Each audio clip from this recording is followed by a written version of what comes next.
আজকের ক্লাসে আমরা এই রান অফ সম্পর্কে ডিটেলসে জানার চেষ্টা করব। ঠিক আছে, এই রান অফ কিন্তু ক্লাস 11 ভূগোলের সেকেন্ড সেমিস্টারের সিলেবাসেও আছে। ওকে, তো এই রান অফকে বাংলায় জল নিকাশ বা জল প্রবাহ, কি বলছি, রান অফকে বাংলায় জল নিকাশ বা প্রবাহ বলা যায়। ওকে, তো দেখো, এই রান অফ শুরু করার আগে এক ঝলক দেখে নিই যে এই হাইড্রোলজি, পোটামোলজি, লিমনোলজি, ক্রায়োলজি, জিও হাইড্রোলজি এগুলো কি, এগুলো থেকে কিন্তু শর্ট কোশ্চেন হতে পারে।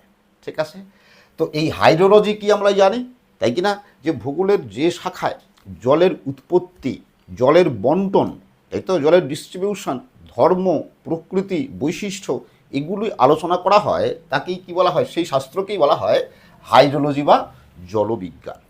ঠিক আছে, এবার এই জলবিজ্ঞানের আবার 4টা শাখা আছে। কীরকম, যে শাখায় নদ নদী সম্পর্কে আলোচনা করা হয়, নদ নদী এবং নদ নদীর জল সম্পর্কে আলোচনা করা হয়, সেটাকে পোটামোলজি বলে, তোমরা আগে জেনেছো, তাই তো। আবার যে শাখায়, ওই হাইড্রোলজির যে শাখায় হ্রদ এবং হ্রদের জল সম্পর্কে, জল নিয়ে কি বলছি, হ্রদ, লেক বা লেকের জল সম্পর্কে আলোচনা করা হয়, সেটাকে লিমনোলজি বলে, মনে রাখবি কিন্তু। ঠিক আছে, আবার হাইড্রোলজির যে শাখায় বরফ, বরফ নিয়ে আলোচনা হয়, জমাট বাঁধা বরফ, ঠিক আছে, জল জমাট বেঁধে যে বরফ হয়, সেই বরফ নিয়ে আলোচনা করা হয়, সেই শাখাকে ক্রায়োলজি বলে। ওকে, আর যে শাখায় ভূ অভ্যন্তরে সঞ্চিত ভৌম জল সম্পর্কে আলোচনা করা হয়, তাকে জিও হাইড্রোলজি বলে। এগুলো কিন্তু খুব ভালো করে মনে রাখবে, এগুলোর থেকে শর্ট কোশ্চেন হতে পারে। এবার আমরা দেখে নিয়ে চলো যে এই রান অফ বা প্রবাহ বা জল নিকাশ কাকে বলে। ঠিক আছে, দেখো, যদি খুব সহজ করে বলি যে অধঃক্ষেপণের পর বৃষ্টির জল বা বরফ গোলা জলের যতটুকু পরিমাণ, সবটা না কিন্তু, বৃষ্টির জল এবং বরফ গোলা জলের পুরো অংশটা না কিন্তু, যতটুকু পরিমাণ ভূপৃষ্ঠের ভূমির ঢাল বরাবর প্রবাহিত হয়ে কোনো জলাশয়, হ্রদ বা নদীতে গিয়ে মেশে, সেই প্রবাহটাকেই রান অফ বা জল নিকাশ বলে। ক্লিয়ার? তার মানে কি, মনে করো এই কোনো একটা ভূমি আছে, এই হচ্ছে নদী। ঠিক আছে, এবার এখানে বৃষ্টিপাত হলো, ঠিক আছে, বৃষ্টিপাত হলো বা এখানে বরফ গড়ল, তাহলে এই বৃষ্টিপাত, বরফ গলা জল বা বৃষ্টিপাতের জলের যতটুকু পরিমাণ এই ভূমির ঢাল বরাবর প্রবাহিত হয়ে এই নদীতে গিয়ে মিশবে, তাহলে এই নদীতে গিয়ে মিশবে এই যে জলের প্রবাহ, এই প্রবাহটাকেই বলা হয় কি, রান অফ বা জল নিকাশ বা প্রবাহ। তো যদি বলি যে এই যে বরফের প্রবাহ, হিমবাহ যেটা, বরফের প্রবাহ, সেটা কি রান অফ? বরফের প্রবাহ কিন্তু রান অফ নয়, রান অফ শুধুমাত্র জলের প্রবাহ। ঠিক আছে, আরেকটা বিষয় কি, দেখো দেখো শুধুমাত্র দেখো, এই ভূমির উপর, ভূমি দিয়ে প্রবাহিত হয়ে, ভূমির ঝাল বরাবর প্রবাহিত হয়ে এই নদী পর্যন্ত, নদীতে বা জলাশয়ে, নদীতে বা জলাশয়ে বা হ্রদে মেশা পর্যন্ত এইটুকু জলের প্রবাহই হচ্ছে কি, রান অফ। নদীতে গিয়ে মিশলেই, ওই বৃষ্টির জল নদীতে গিয়ে মিশলেই তখন সেটা কি বলতো, চ্যানেল ফ্লো বা নদী প্রবাহ। এটা খুব ভালো করে মনে রাখবে। তাহলে রান অফ কতটুকু পর্যন্ত, নদীতে, জলাশয় বা হ্রদে পৌঁছানো পর্যন্ত জলের প্রবাহই হচ্ছে কি, রান অফ বা জল নিকাশ। আর এই জল নিকাশের জন্য বা রান অফের জন্য যে খাত লাগবে তা কিন্তু নাও হতে পারে। এই তো, কখন খাতে গিয়ে পড়বে, খাতে গিয়ে পড়বে যখন খাতে গিয়ে পড়বে, নদীতে গিয়ে পড়বে, ঠিক আছে, বা জলাশয়ে গিয়ে পড়বে বা হ্রদে গিয়ে পড়বে, তার আগে পর্যন্ত জলের প্রবাহটাই হচ্ছে কি বলছি, রান অফ বা জল নিকাশ। তাহলে দেখো, বৃষ্টির জলের পুরোটাই কি ভূমির ঢাল বরাবর গড়িয়ে চলে যায়? তা তো হয় না, তাই কি না? কি হয়, মনে করো এই বৃষ্টিপাত হলো, তাই তো, তো বৃষ্টির যে জল, বৃষ্টির জলের কিছু পরিমাণ কি হয়, কিছু পরিমাণ এই মৃত্তিকার স্তরে বা ভূ অভ্যন্তরে শিলাস্তরে প্রবেশ করে, তাই তো, যেটাকে কি বলে, ইনফিল্ট্রেশন বলে, তাই তো। তাহলে কিছু পরিমাণ জলের ইনফিল্ট্রেশন ঘটে, তাই তো। এই ইনফিল্ট্রেশন কি তোমরা আগের ক্লাসে পড়েছো? এবার ইনফিল্ট্রেশন ঘটার পরে কি হয়, পার্কুলেশন হয়, তাই তো, পরে কি হয়, লিচিং হয়, তাই তো। এবার গিয়ে কি হয়, এই জল ভূ অভ্যন্তরে জমা হয়, হয়ে কি ভৌমজল বা গ্রাউন্ড ওয়াটার গঠন করে, তাই তো, বা ভৌমজলের ভাণ্ডার তৈরি করে, তাই তো। তাহলে বৃষ্টির জলের কিছু পরিমাণ জল কি হলো, মৃত্তিকা স্তরে প্রবেশ করে গেল, ক্লিয়ার। আর কি হলো, কিছু পরিমাণ জল কি হয়, এই মৃত্তিকা স্তর থেকেই সরাসরি বাষ্প হয়ে আবার বায়ুমণ্ডলে ফিরে যায়। তাহলে ভূপৃষ্ঠ থেকে সরাসরি আবার বাষ্প হয়ে বায়ুমণ্ডলে ফিরে যায় বা এভাপোরেশন ঘটে, তাই তো। আবার কি হয়, কিছু পরিমাণ জল কি হয়, উদ্ভিদ শুষে নেয়, তার শিকড় দ্বারা উদ্ভিদ শুষে নেয়, তাই তো। গাছপালা কিছু পরিমাণ জলকে শুষে নেয়, তাই তো। শুষে নেওয়ার পরে উদ্ভিদ কি করে, নিজে কি ট্রান্সপিরেশন বা বাষ্পমোচন করে বা প্রস্বেদন করে। ফলে এই প্রস্বেদনের ফলেও কি হয়, কিছু পরিমাণ জল কি, কিছু পরিমাণ জল উদ্ভিদ দেহ থেকে বায়ুমণ্ডলে মিশে যায়, ঠিক আছে। আর কি হয় দেখো কীরকম, দেখো এই যে গাছপালা আছে, ঠিক আছে, এই যে গাছপালা আছে, এই গাছপালায় কি বলতো, গাছপালা কি করে, গাছপালা কিন্তু বৃষ্টির ফোঁটাকে, বৃষ্টির জলকে প্রবাহিত হতে বাধা দেয়, তাই কি না। বৃষ্টির জলকে, গাছপালা যদি থাকে সেই বৃষ্টির জলকে প্রবাহিত হতে বাধা দেয়, তাই তো। বাধা দেওয়ার জন্য কি হয় দেখো, গাছপালা কি বলছে, বৃষ্টির জলের প্রবাহকে বাধা দেয়। বাধা দিলে কি হয়, যেখানে প্রচুর গাছপালা আছে, ঘন অরণ্য আছে, সেখানে কিন্তু এই গাছপালার জন্য জলের প্রবাহ প্রায় হয়ই না, ঠিক আছে। কি জন্য, বাধার জন্য, তাই তো। ফলে জল কিছুটা আটকে থাকে, আটকে থাকলে কি হয়, এই ইনফিল্ট্রেশন বেশি হয়, কি ইনফিল্ট্রেশন বেশি হয়, ঠিক আছে। ফলে কি এই গড়িয়ে যাওয়া জলের পরিমাণ কি হবে, যত বেশি ইনফিল্ট্রেশন হবে বা যত বেশি বৃষ্টির জল অভ্যন্তরে প্রবেশ করবে, তত কি পৃষ্ঠ প্রবাহ, এই যে উপরের জলের কি গড়িয়ে যাওয়া জলের পরিমাণ কম হবে, তাই কি না। তো এই জল, গাছপালা এই যে জলকে বাধা দিচ্ছে, প্রবাহিত হতে বাধা দিচ্ছে, এটাকে মনে রাখবে, এটাকে ইন্টারসেপশন স্টোরেজ, এটাকে ইন্টারসেপশন স্টোরেজ বলে। কারণ গাছপালা বা বনভূমি থাকার জন্য কিছু জল কি আটকে থেকে যাচ্ছে, ঠিক আছে, যেটাকে কি বলছি, ইন্টারসেপশন স্টোরেজ বলে, ওকে। তো এগুলো হওয়ার পরে বাকি যে অংশটা থাকে, তার মানে কি, কিছু জল বাষ্পীভূত হলো, কিছু জল বাষ্পীভবন প্রক্রিয়ায় বেরিয়ে গেল, কিছু জলের ইনফিল্ট্রেশন ঘটলো, এখানে গাছপালা প্রবাহকে আটকে দিল, তাই তো। তো এগুলো হওয়ার পর বাকি অবশিষ্ট যতটুকু জল থাকে, বৃষ্টির জলের যতটুকু অবশিষ্ট থাকে, সেই জলটাই তখন শুধুমাত্র কি হয়, এই ভূমির ঢাল বরাবর প্রবাহিত হয়। এরপর দেখো যে মার্কিন বিজ্ঞানী R.E. হর্টন 1945 সালে এই রানঅফ বা জল নিকাশ বা প্রবাহের একটি মডেল বা সূত্র উপস্থাপন করেন। সেই সূত্রটি কি দেখো, তিনি লিখেছেন সূত্রে যে R = P মাইনাস ব্র্যাকেটে I প্লাস ইটি প্লাস এই চিহ্নটা ওমেগা চিহ্ন, ওমেগা জি। তো এগুলোর অনেকগুলোরই মানে তোমাদের জানা আছে, আগের ক্লাসগুলোতেই জেনেছো, তাই কি না। দেখো এখানে আর মানে হচ্ছে রানঅফ মানে প্রবাহ, আর পি মানে হচ্ছে প্রেসিপিটেশন বা অধঃক্ষেপণ মানে বৃষ্টি, আই মানে হচ্ছে ইনফিল্ট্রেশন, তাই তো, মানে যে জল চুয়ে মৃত্তিকা স্তরে প্রবেশ করে, ইটি মানে এভাপো ট্রান্সপিরেশন মানে বাষ্পীভবন এবং উদ্ভিদ দ্বারা বাষ্পমোচন, দুটাকে একসঙ্গে বলা হয় ইটি বা এভাপো ট্রান্সপিরেশন, মানে এভাপোরেশন এবং ট্রান্সপিরেশন দুটাকে একসঙ্গে বলা হয় এভাপো ট্রান্সপিরেশন বা ইটি। আর এই জি মানে গ্রাউন্ড ওয়াটার বা ভৌমজল, তাই তো। তাহলে এই সূত্র দ্বারা কি প্রকাশ পাচ্ছে দেখো কেমন, যে এই যে আর মানে রানঅফ কখন হবে, যে এই যে বৃষ্টিপাতের জল যতটা প্রেসিপিটেশন হলো, বৃষ্টিপাতের জলের থেকে যদি মানে যে পরিমাণ জল বৃষ্টিরূপে ভূপৃষ্ঠে পতিত হলো, সেই পরিমাণ জল থেকে যদি আমরা এগুলোকে মাইনাস করি, তাই তো, কী কী মাইনাস করব, ইনফিল্ট্রেশন মাইনাস করব, মানে যে পরিমাণ জল চুইয়ে প্রবেশ করলো সেটা মাইনাস করব, আর কি বাষ্পীভবনের ফলে যে পরিমাণ জল বাষ্পীভূত হয়ে গেল, বাষ্পমোচনের ফলে যে পরিমাণ জল বাষ্পীভূত হয়ে গেল, এবং যে পরিমাণ জল বৃষ্টির যে পরিমাণ জল ভৌমজল রূপে ভূ অভ্যন্তরে জমা হলো, সেগুলোকে বাদ দিলে অবশিষ্ট জলটাই কি এই রান অফ, তাই তো, বা প্রবাহ রূপে কি প্রবাহিত হয়ে যাবে, তাই তো। তাহলে এই সূত্রটা কিন্তু আমি আগেই বুঝিয়ে দিয়েছি, তাই তো। তো এই সূত্রটা কিন্তু মনে রাখবে, প্রশ্ন হতে পারে আর ই হর্টনের সূত্রটি লিখো, তাহলে কি এটা, তাই তো।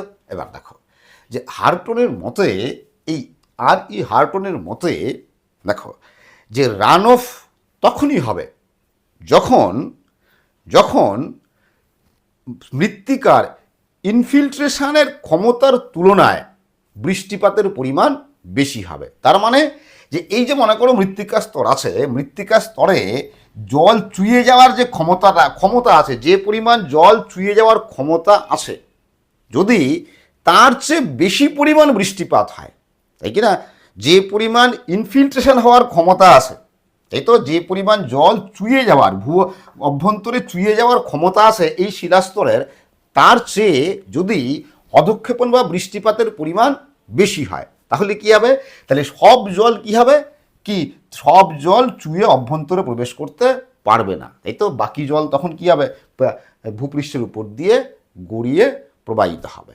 হার্টন আরও বলেন যে কোনো এলাকায় বৃষ্টিপাতের সঙ্গে সঙ্গেই রান অফ বা প্রবাহ ঘটে না।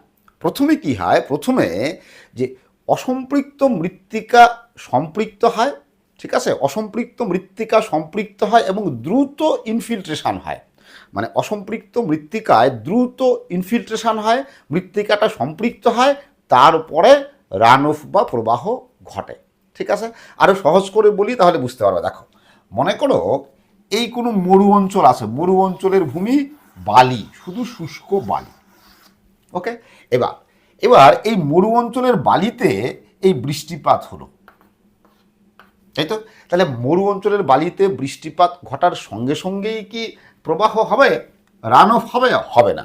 আগে কি হবে, আগে বৃষ্টিফোঁটা পড়ে বালিতে পড়ে কি হবে, দ্রুত ইনফিল্ট্রেশন ঘটবে, তাই তো। কারণ মরু অঞ্চলের বালিটা কি আছে, অসম্পৃক্ত আছে, বালি কি শুষ্ক বালি, জল প্রায় নেই, তাই তো, অসম্পৃক্ত আছে। ফলে বৃষ্টির জল দ্রুত আগে কি হবে, চুইয়ে নিচে নামবে বা বৃষ্টির জলের দ্রুত ইনফিল্ট্রেশন ঘটবে, তাই তো।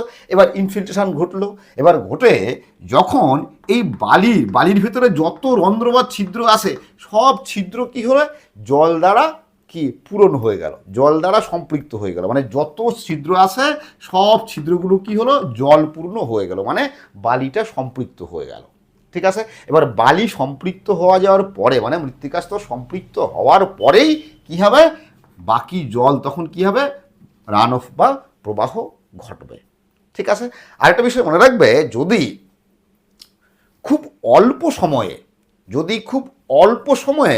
প্রবল বৃষ্টিপাত হয়, খুব অল্প সময়ে যদি প্রবল বৃষ্টিপাত হয়, তবে কি দ্রুত রান অফ বা প্রবাহ ঘটে, তাই তো। এবার এই বৃষ্টিপাতের উপরে প্রবাহ বা রান অফ নির্ভর করে, এটা আবার ডিটেলসে পড়াবো যখন এই রান অফের আমরা নিয়ন্ত্রকগুলো আলোচনা করব, তখন আরও আমরা ডিটেলসে সেটা পড়ব। এবার আমরা দেখে নিই চলো যে এই রান অফকে কী কী ভাগে ভাগ করা হয়, ঠিক আছে। দেখো যে অবস্থান অনুযায়ী রান অফকে তিনটা ভাগে ভাগ করা হয়। কি বলছি, অবস্থান অনুযায়ী রান অফকে বা প্রবাহকে তিনটি ভাগে ভাগ করা হয়। একটা হচ্ছে কি, দেখো যে সারফেস রান অফ বা পৃষ্ঠ প্রবাহ, এই সারফেস রান অফকে কিন্তু ওভারল্যান্ড ফ্লোও বলা হয়। 2 নম্বর দেখো সাবসারফেস রান অফ বা উপপৃষ্ঠীয় প্রবাহ। 3 নম্বর দেখো বেস রান অফ বা ভিত্তি প্রবাহ। তো এবার এই তিনটা আমরা এক এক করে জেনে নিই চলো। দেখো প্রথমটা এই সারফেস রান অফ বা পৃষ্ঠ প্রবাহ, এটা নাম থেকেই বোঝা যায়, তাই কি না, যে অধঃক্ষেপণ বা বৃষ্টিপাতের জলের যে পরিমাণ জল এই ভূপৃষ্ঠের উপর দিয়ে, ঠিক আছে, ভূপৃষ্ঠের উপর দিয়ে বা ভূমির উপর দিয়ে ভূমির ঢাল বরাবর গড়িয়ে নামে, তাই তো। তাহলে এই ভূপৃষ্ঠের উপর দিয়ে যে জলের ফ্লো বা প্রবাহ হয়, তাই তো, সেই প্রবাহটাই হচ্ছে কি সারফেস রান অফ বা পৃষ্ঠ প্রবাহ, ঠিক আছে।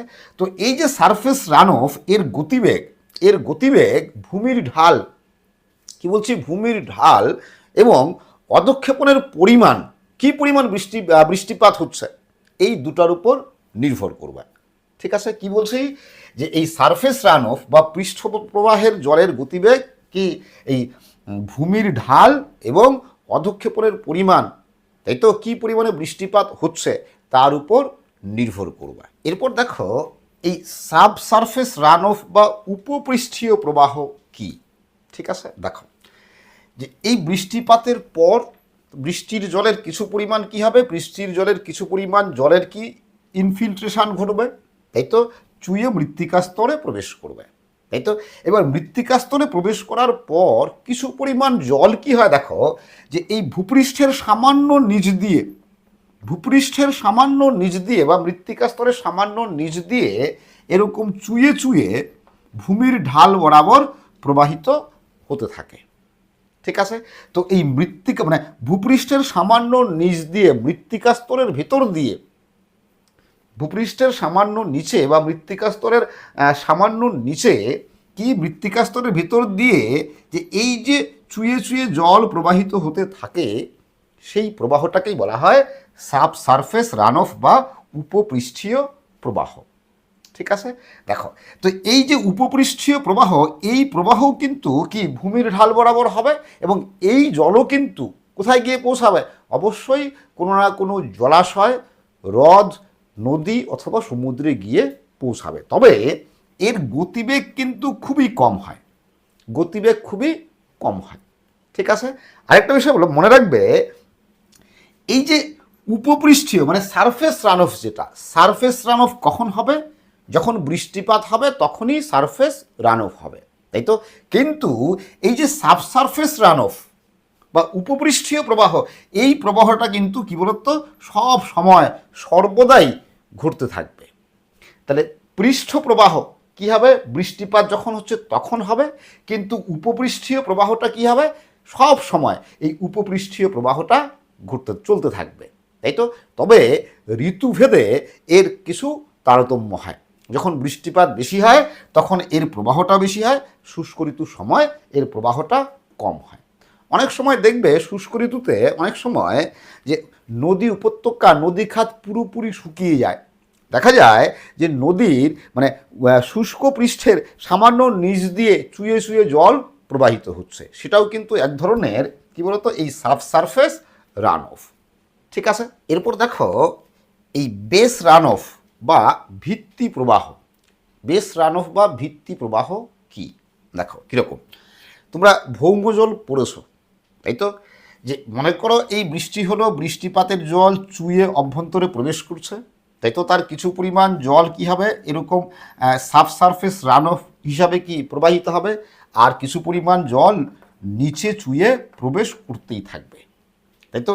এবার নিচে চুয়ে প্রবেশ করতে করতে যেখানে গিয়ে তোমরা জানো যে অপ্রবেশ্য শিলাস্তর আছে, ভূ অভ্যন্তরের নিচে যেখানে অপ্রবেশ্য শিলাস্তর আছে, সেখানে গিয়ে কী হবে, চুয়ে প্রবেশ করতে করতে যখন এই অপ্রবেশ্য শিলাস্তরে এসে পৌঁছাবে তখন আর চুয়ে নিচে নামতে পারবে না, তাই তো। তখন কী হবে, এখানে কি জল জমা হবে, আর এই যে জমা হওয়া জলটাকেই কি বলা হয়, জমা হওয়া জলটাকেই বলা হয় ভৌমজল, তাই তো।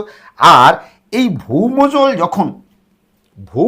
যখন এই ভূমির ঢাল বরাবর, ভূ অভ্যন্তরের ভৌমজল যখন ভূমির ঢাল বরাবর অভিকর্ষজ টানে প্রবাহিত হয়, তখন সেটাকেই এই বেস রান অফ বা ভিত্তি প্রবাহ বলে। তাহলে ভৌমজলের প্রবাহটাই হচ্ছে কি বেস রান অফ বা ভিত্তি প্রবাহ। ওকে, দেখো এর গতিবেগ কিন্তু খুবই কম, এর গতিবেগ ঘন্টায় মাত্র 20 থেকে 30 সেন্টিমিটার, এর গতিবেগ মাত্র ঘন্টায় 20 থেকে 30 সেন্টিমিটার। এবং এই যে ভিত্তি প্রবাহ কিন্তু কি মোটামুটি সবসময় চলতে থাকে, ঠিক আছে। আর এই যে বেস রান অফ, এই জলও কিন্তু কি হয়, নদীতে, জলাশয়ে, নদীতে, জলাশয়ে, হ্রদে বা সমুদ্রে গিয়ে পৌঁছায়। তবে কোনো কোনো ক্ষেত্রে কি হয়, এই যে ভিত্তি প্রবাহের জল আছে, ভিত্তি প্রবাহের জল ভূপৃষ্ঠে সরাসরি বেরিয়ে আসে, প্রস্রবণ সৃষ্টি করে বেরিয়ে আসে। ঠিক আছে, প্রশ্রবণ সৃষ্টি করে বেরিয়ে এসে প্রবাহিত হয়। ঠিক আছে, তো এই হচ্ছে মূল 3 ধরনের 3 প্রকার কি রান অফ। ওকে, আজকের ক্লাস আমি এখানেই শেষ করব। আশা করি তোমরা বুঝতে পেরেছো। তোমরা সবাই ভালো থাকবে, সুস্থ থাকবে। আবার দেখা হবে পরে।